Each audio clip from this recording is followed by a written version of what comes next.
And he watched it for several minutes. And then, object goes away at high speed. What's the motivation for that guy to make up a story like that? I think none. Okay, I said I'd talk to you about one case that got away. Anybody in the room like crop circle stories? Oh, put your hands up if you do.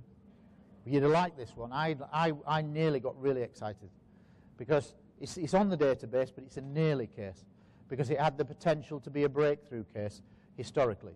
Because what happened was a police officer with about 10 years service contacted me and said, my sergeant's just told me the most amazing story, but he's really reluctant to talk about it. I said, well, what is it? Well, it's about crop circle. I said, well, tell me what the story is. So he told me, and the story goes like this, that his sergeant, about 10 years previously, had been out with a female officer. They're riding country location. They're on an elevated road. And they're driving along. And then suddenly they come around this bend, and then they see two objects that are going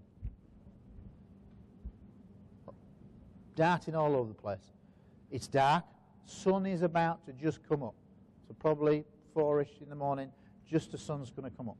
And they're stopped, wind the window down, get out the car, they're stood and transfixed. And then the two objects, off they go. Light comes up, they're on an elevated road, and guess what was below them? Where those objects had been? A crop circle. Now, wouldn't that have been a good case? I went back and said, "Come on, please get me these details. Please get me this. This could be a breakthrough case. UFOs, police officers, direct scene, crop circle created." He won't come forward. He is so traumatized by it. But he says, the guy who contacted me, the regular officer, he said, I'm not telling you, this guy is a stand-up guy. He's not a wind-up merchant. This guy is the salt of the earth. If he's telling you it happened, it happened. But this guy, he won't go near it. So that's why I call it the case that's gone away. Because it had the potential to be a breakthrough case. Okay. I've rattled off a lot of cases there. Were they of interest? These are credible people telling incredible tales. Have you ever seen that General Sanford clip from 1952? He actually says that. People telling incredible tales. And it's a bit like that. So what do I conclude after my 8 years of research? This is the interesting thing now, because the sample of cases is now up in the hundreds, I can start to look at frequencies. I'm not a big lover of statistics because I've seen too many police forces manipulate statistics. You can make statistics tell you anything. Okay? So I'm not a big lover of them. But this case, this statistic, I think, is relevant.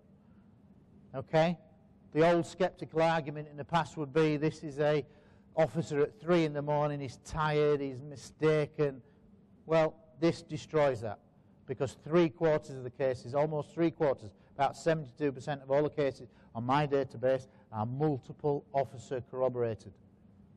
So this isn't the lonely officer who's tired. So it totally kicks that into touch. Multiple officers.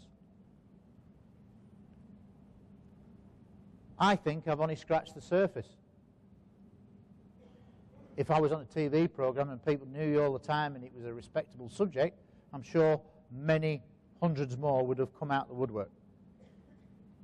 Yeah, some police forces will send me stuff. Some, I do regular media work and things like that. So every time I go on the radio or I'm on the television, make a documentary, you'll get 1 or 2 people contact me. But I still think I've only scratched the surface. Okay. High caliber witness category. If you remember on my list, right at the bottom was police officers. Okay? As like the 7th group of officers, the 7th tier. If you're looking at pilots who are trained, millions of pounds spent on them, can they be deceived? Yes. Is it easy? No. Don't be told by skeptics that it is for a pilot to be deceived, because it isn't. Otherwise, they shouldn't be flying military planes. They should be off the road in a mental health hospital. Okay? 7th tier, police officers. I think that in my category of police officers, that there is a high percentage, perhaps 40, 50% of the cases on my database in that one police officer category that would point towards an unknown explanation rather than a known conventional astronomical. Now, the accepted phrase that we always have is, and when virtually every researcher does it, 95% of everything turns out. I broadly agree with that, but not in these high caliber witness categories. Okay, and if I was looking at pilot cases, if you really delve into them with the radar confirmations, multiple aircraft, airborne confirmations of radar, ground, triangulations, things like that, they prove it on their own if you really delve into pilot cases. So they're even much higher. But police officers, 40, 50%, I would hazard a guess. But it's much higher than that 5% that people talk about, because that's taking everybody. Okay, I'm currently compiling my 8th report. I do one a year. It's the only way I can work, because I'm so busy the rest of the time. All I do is I get a case, throw it in a bin, get a case, throw it in a bin. At the end of the year, I go, oh, what's in the bin? It's the only way I can work around my kind of work as a detective. So that's currently compiling. The latest figures for this report, 54 cases, 90 officers. When you add that to all the other figures, after 8 years, this is now approximately 385 cases, 790 British police officers. Like I said to you, the MOD released files last week.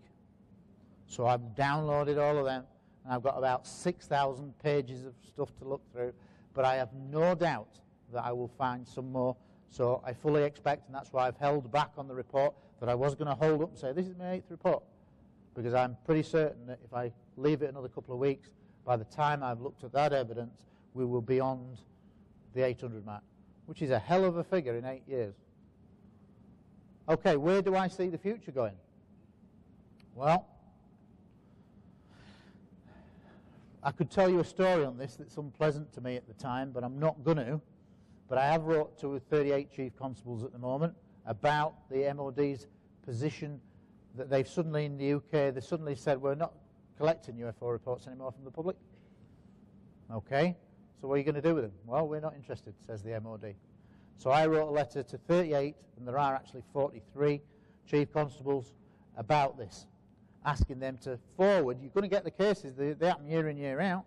Last year there was over 650 from all around Britain, public, etc., etc. Some of those cases are going to come to your force. What are you going to do with them? So I've asked them to redirect them to me. A lot of forces are actively looking at that now. But of course you then go into data protection issues and things like that. So that's still ongoing. Okay, there is no other database like this anywhere in the world as far as I'm aware, studying police officers. In theory, it could be replicated anywhere. I know that there are some police officers who got involved in UFO stuff and research for MUFON and etc., etc. If they launched one in the USA, I suspect within a few years you'd have thousands of police officers. And I really think it should happen. Why do I think it should happen? It's because it's the way we deal with evidence. And that brings me on to what I think about evidence. I'm not having a go at the public.